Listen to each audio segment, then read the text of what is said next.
नमस्कार, उत्तराखंड समाचार में आपका स्वागत है। मैं प्रियम शंकर झा। सबसे पहले मुख्य समाचार। मुख्यमंत्री त्रिवेंद्र सिंह रावत ने कहा, प्रदेश के प्रत्येक न्याय पंचायत में बनेंगे ग्रोथ सेंटर। स्थानीय उत्पादों की ब्रांडिंग होगी। ग्रोथ सेंटर से काश्तकारों को मिलेगा लाभ। कोरोना से बचने के लिए रेल के डिब्बों में होगा बड़ा बदलाव। हाथ मुक्त सुविधाओं को बढ़ावा। तांबे की कोटिंग और प्लाज्मा एयर प्यूरिफायर की होगी सुविधा।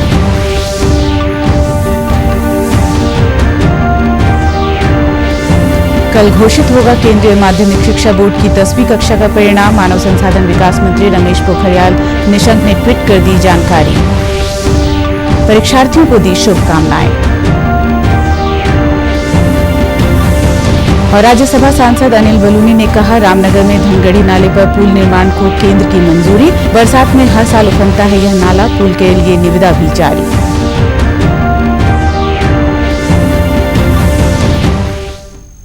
अब खबरें विस्तार से। मुख्यमंत्री त्रिवेंद्र सिंह रावत ने कहा कि प्रदेश में प्रत्येक न्याय पंचायत में ग्रोथ सेंटर बनेंगे। आज धनौल्टी के गांव ख्यारसी में ग्राम में 2 विकेंद्रीकृत जलागम परियोजना के तहत निर्मित एग्री बिजनेस ग्रोथ सेंटर का लोकार्पण और निरीक्षण किया। इस मौके पर मुख्यमंत्री ने कहा कि सरकार द्वारा 96 नए ग्रोथ सेंटरों को स्वीकृति दे दी गई है।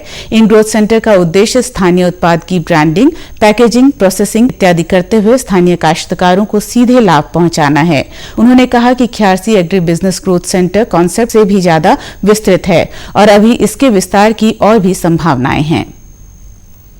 जितनी भी न्याय पंचायतें हमारी, हर न्याय पंचायत में कुछ विशिष्टता होती है, कुछ अलग तरह के प्रोडक्शन है वहाँ पर, और उनको कैसे हम मूल्य संवर्धित करके और स्थानीय किसानों को फायदा पहुंचा सकते हैं। जैव विविधता से भरपूर है उत्तराखंड। हम कुछ नए उत्पाद सामने लाएं जिसकी डिमांड है, हम नए तरीके से उसको उत्पादित करें, उसकी ब्रांडिंग करें, उसकी ग्रेडिंग करें, उसकी प्रोसेसिंग करें। ये एक न्याय पंचायत का एक प्रोडक्ट, एक न्याय पंचायत एक प्रोडक्ट, ऐसे एक अलग पहचान जब उसकी ब्रांडिंग होगी, इससे किसान संगठित होगा।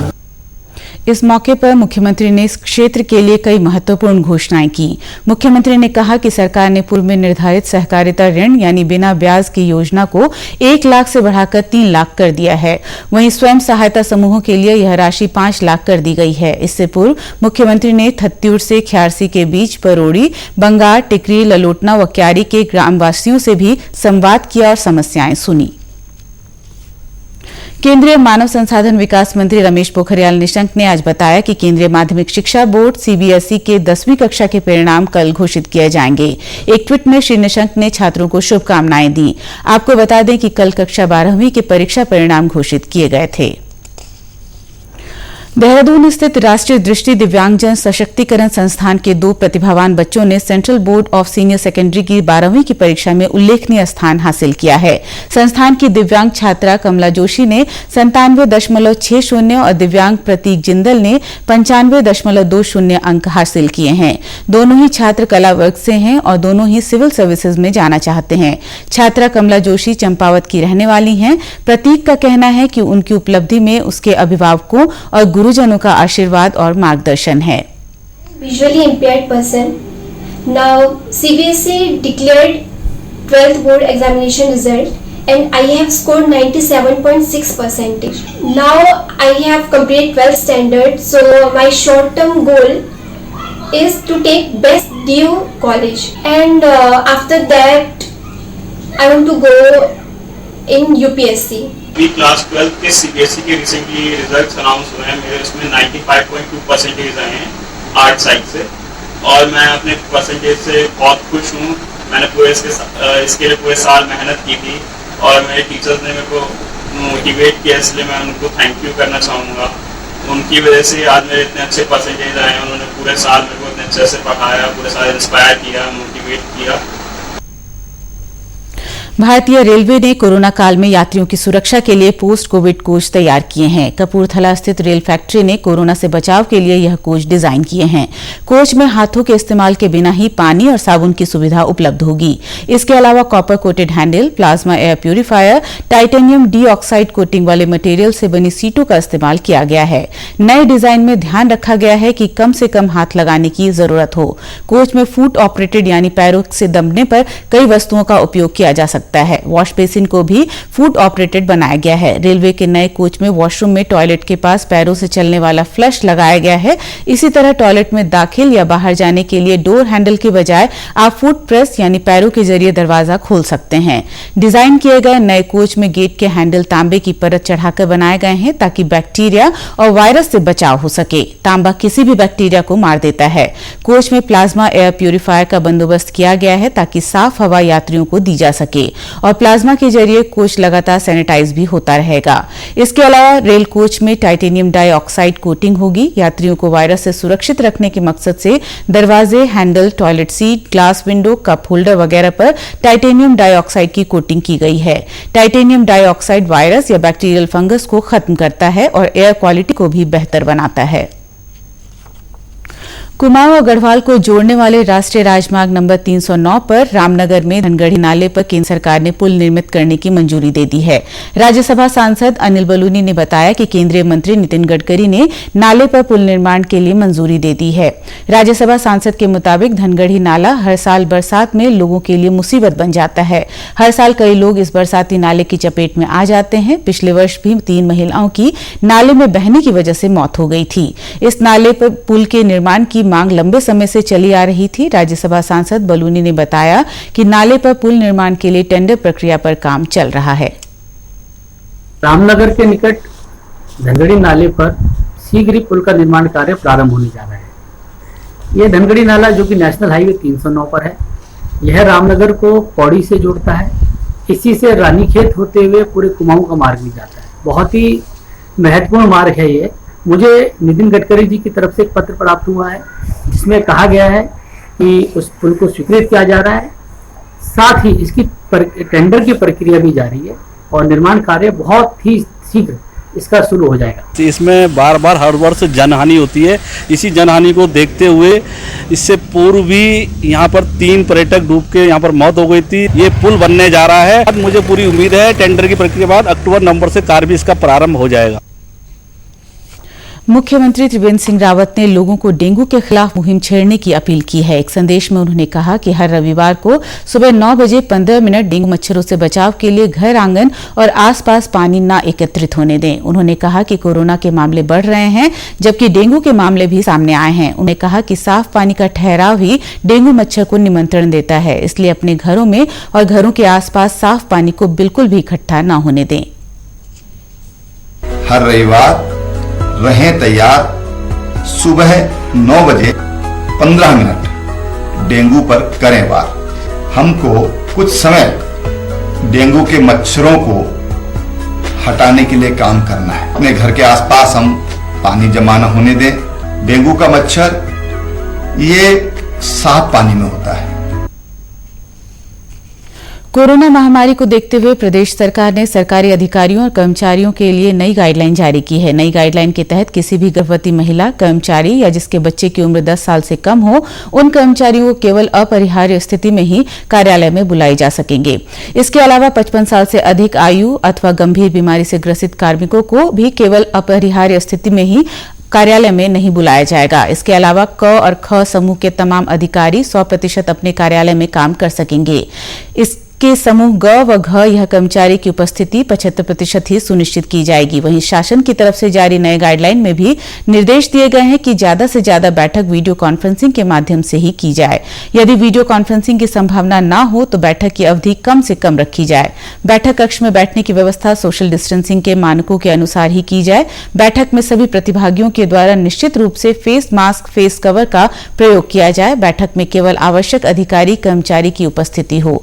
बैठक कक्ष के नियम अनुसार सैनिटाइज किया जाना सुनिश्चित किया जाए। बैठक कक्ष में वेंटिलेशन की भी सुचारू व्यवस्था होनी चाहिए।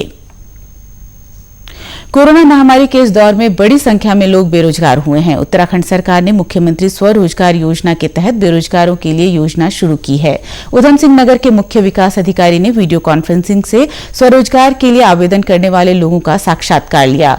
जनपद में कुल 159 लोगों ने मुख्यमंत्री स्वरोजगार योजना के लिए आवेदन किया था, जिसमें से 151 लोगों का ऋण स्वीकृत कर वित्त पोषण हेतु विभिन्न बैंकों को प्रेषित किया गया है। जिन लोगों को ऋण उपलब्ध कराया गया, सरकार द्वारा उन्हें 15% की सब्सिडी दी जाएगी। इसमें 8 प्रवासी भी सम्मिलित हैं। मुख्य विकास अधिकारी मयूर दीक्षित ने बताया कि मुख्यमंत्री स्वरोजगार योजना के तहत जिला उद्योग केंद्र से मुख्य रूप से डेयरी, पोल्ट्री, कृषि, जनरल स्टोर, रेस्टोरेंट आदि व्यवसाय के लिए लोगों द्वारा आवेदन किए गए थे। उन्होंने साक्षात्कार में आए युवाओं से कहा कि वे सरकार द्वारा चलाई जा रही योजनाओं का लाभ लेते हुए अपना स्वरोजगार स्थापित कर सकते हैं। हमारे जनपद में अभी 100 का टारगेट हमको मिला था। हमने पिछले 3-4 दिन में ऑनलाइन इंटरव्यूज़ के द्वारा 150 एप्लीकेशंस को स्क्रूटनाइज किया, जिसमें से हमारे को कई उसमें स्वीकृति दे दी गई हैं और उन एप्लीकेशंस को बैंक को हमने भेज दिया है ताकि उनका आगे का प्रोसेस शुरू हो सके। इसमें अधिकतर जो एप्लीकेशंस हैं वो पशुपालन, डेयरी, कृषि, उद्यान से संबंधित है, जो कि काफ़ी उत्साहजनक है, जिससे कि लोग खुद का अपना रोजगार लगाएंगे और इस प्रोसेस में अपने साथ 3 से 4 लोगों को और रोजगार देने का उनके द्वारा बात की गई है। और इसमें कई प्रवासी जो बाहर से आए हैं हमारे जनपद में इस लॉकडाउन के बाद, उन्होंने भी काफ़ी उत्साह से इस योजना में भाग लिया है। साक्षात्कार के लिए आए युवाओं ने बताया कि कोरोना के दौरान उनकी नौकरी चली गई। उन्होंने बताया कि मुख्यमंत्री स्वरोजगार योजना के तहत यदि उनका ऋण स्वीकृत होता है तो अन्य बेरोजगारों को रोजगार देने का प्रयास करेंगे। लॉकडाउन के चलते भी मेरे को यहाँ आना पड़ा है, क्योंकि मेरी जॉब वगैरह मैं वहाँ जॉब करती थी, मेरी जॉब छूट गई थी। इसलिए अब जैसे मैं यहाँ पे मेरे को पता चला मुख्यमंत्री स्वरोजगार योजना चल रही है, तो उसके तहत मैंने पंजीकरण किया और जितने भी लोग इससे प्रभावित हैं उन सबको इससे बहुत मदद मिल रही है। और मैंने सोचा है कि मैं एक जनरल स्टोर का काम शुरू करूँ, जिसमें मैं खुद का रोजगार भी खोल पाऊंगी और लोगों की और भी मदद कर पाऊंगी जो इसकी वजह से प्रभावित है। अपने आसपास के लोगों को रोजगार देने की कोशिश करूंगी। स्वरोजगार योजना के तहत मेरे को पता चला कि इसमें लोन मिल रहा है, तो इसलिए मैंने इसमें अप्लाई करा ऑनलाइन। तो जिसके लिए मुझे अगर लोन मिलता है तो मैं अपना एक छोटा मिनी ऑयल डालूंगा, जिसके लिए मैं आत्मनिर्भर भारत में सहयोग करूंगा और खुद को एम्प्लॉय करके औरों को भी जॉब देने की कोशिश करूंगा। कोविड-19 के चलते हुए मेरी जॉब चली गई, जिसके कारण मैं वापस अपने शहर आ गया और अब मैं यहाँ पे आके अपना खुद का बिजनेस स्टार्ट करना चाहता हूँ, अपनी रेस्टोरेंट चेन खोलना चाहता हूँ। तो मुझे मुख्यमंत्री स्वरोजगार योजना के बारे में पता चला, जिसका मैंने पंजीकरण कराया और यदि मुझे ये लोन मिलता है तो मैं अपने लिए भी अपना बिजनेस बनाऊंगा और दूसरे लोगों को भी रोजगार देने की कोशिश करूंगा। यही मेरा उद्देश्य है। चमोली के जिला मुख्यालय गोपेश्वर के निकट स्थित रौलीग्वाड गांव के पूर्व फौजी जगदीश ग्रामीणों के लिए स्वरोजगार की एक मिसाल बन गए हैं। जगदीश ने 17 साल देश की सेवा करने के बाद गांव में स्वरोजगार अपनाने का फैसला किया। उन्होंने गांव में ही कागज का कारखाना खोला। उन्होंने अखिलेश ब्रांड नाम से नोटबुक, रजिस्टर, बिल बुक सहित तमाम स्टेशनरी का सामान तैयार करना शुरू किया और इसमें महारत हासिल कर ली। आज वो चमोली जिले में ही नहीं बल्कि आसपास के जिलों में भी स्टेशनरी की आपूर्ति कर रहे हैं। आत्मनिर्भर होने के बाद उन्होंने ग्रामीणों को भी इसका प्रशिक्षण देना शुरू किया।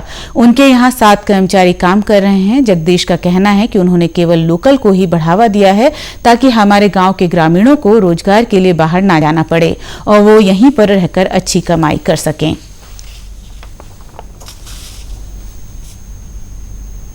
17 साल मैंने अपना देश के लिए दिया। अब जब मैंने वहाँ से पेंशन लिया, मैं वैसे वॉलंटरी रिटायर आया हूँ, तो अभी मैं ये चाहता हूँ कि मेरा गांव का विकास हो और मैंने लोकली लेबर रखे हैं। यहाँ पे मैंने कोशिश किया कि बड़ा काम करूँ। मेरे पास लोगों को बाहर जाने की ज़रूरत नहीं। हमारे गांव के जितने भी लोग हैं, मैंने आज तक अपनी लेबरों को ट्रेन किया जो यहाँ पे लोकल है। जगदीश के कारखाने में काम करने वाले स्थानीय ग्रामीण खासे खुश हैं। एक ग्रामीण सुमित किशोर का कहना है कि आज युवा रोजगार की तलाश में मैदानी क्षेत्रों में पलायन कर रहे हैं। यदि इस प्रकार के छोटे कारखानों को खोल दिया जाए तो युवाओं को यहां से पलायन नहीं करना पड़ेगा और वो यहीं रहकर अपना रोजगार कर सकेंगे।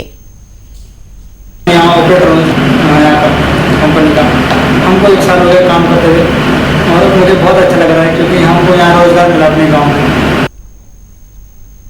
पौड़ी जिले के कोट ब्लॉक के वड्डा गांव में स्थापित सौर ऊर्जा संयंत्र आसपास के ग्रामीणों के लिए मिसाल बन गया है। इस संयंत्र को स्थानीय व्यवसायी डीएस रावत ने स्थापित किया है। उनका कहना है कि पर्वतीय अंचल में सौर ऊर्जा रोजगार उपलब्ध कराने का जरिया बन सकता है। पर्वतीय क्षेत्र की ढलवां जमीन जो कृषि उपयोग में भी नहीं आती है, वह सौर ऊर्जा के संयंत्र लगाकर लोगों को आर्थिक रूप से मजबूती प्रदान कर सकती है। उन्होंने कहा कि सौर ऊर्जा को व्यवसाय के रूप में ग्रामीण क्षेत्र में व्यक्तिगत और सामूहिक रूप से छोटी और बड़ी इकाइयां स्थापित कर व्यापक तौर से शुरू किया जा सकता है। बहुत अच्छी उपयोगी है उन जगह पे जहाँ की क्लियर रेंज है, वहाँ के लिए ये जो प्रोजेक्ट है सोलर एनर्जी बहुत अच्छी चीज है। छोटे छोटे प्रोजेक्ट गांव-गांव में लगाए जाएं, जिससे कि पलायन भी रोकेगा, 4 लोगों को रोजगार मिलेगा और उसके साथ खेती भी होगी। जब ये प्रोजेक्ट लग जाएगा उसके साथ जब बाउंड्री हो जाएगी आपकी खेती भी करेंगे आप लोग, आप ध्यान ज्यादा रहेगा। गौरतलब है कि केंद्र सरकार और राज्य सरकार सौर ऊर्जा के क्षेत्र में निवेश करने वाले व्यवसायियों को सुविधाएं भी उपलब्ध करा रही है। उत्तराखंड के समाचारों में बस इतना ही। चलते चलते मुख्य समाचार एक बार फिर। मुख्यमंत्री त्रिवेंद्र सिंह रावत ने कहा, प्रदेश के प्रत्येक न्याय पंचायत में बनेंगे ग्रोथ सेंटर, स्थानीय उत्पादों की ब्रांडिंग होगी, ग्रोथ सेंटर से काश्तकारों को मिलेगा लाभ। कोरोना से बचने के लिए रेल के डिब्बों में होगा बड़ा बदलाव, हाथ मुक्त सुविधाओं को बढ़ावा, तांबे की कोटिंग और प्लाज्मा एयर प्यूरिफायर की होगी सुविधा।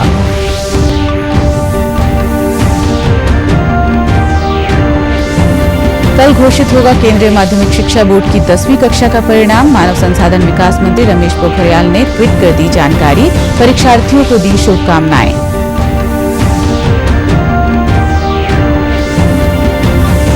और राज्यसभा सांसद अनिल बलूनी ने कहा, रामनगर में धनगढ़ी नाले पर पुल निर्माण को केंद्र की मंजूरी, बरसात में हर साल उफनता है यह नाला, पुल के लिए निविदा भी जारी।